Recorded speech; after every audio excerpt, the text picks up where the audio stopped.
My name's Amy from Anchor Cars, and today I'm going to be taking you through this vehicle. If you do have any questions following on from the video, please don't hesitate to give us a call on the number shown above, and our salesman will be more than happy to go through those with you.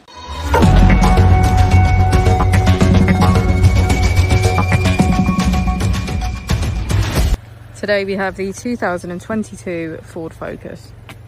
This vehicle has done just over 10,000 miles.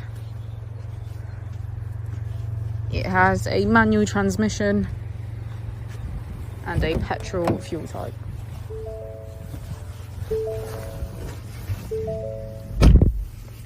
To the left of our steering wheel, we have cruise control as a feature, and on the right we have voice control.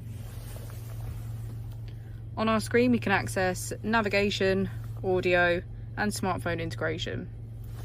As we go into settings, we can access mobile apps, our vehicle hotspot, valet mode, Ford Assistant and software updates.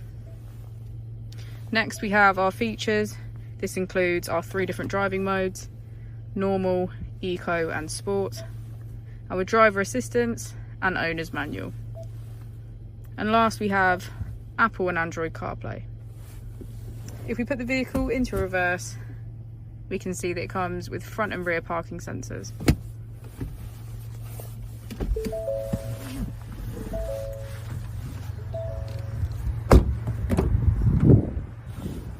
As we go into the back of the vehicle, we can see that all of our seats are full black leather. Thank you for watching the video. Our opening hours are Monday to Friday 9 till 6, Saturday 9 till 5 and Sunday 10 till 4. I'll also be displaying our contact details on the screen for you now.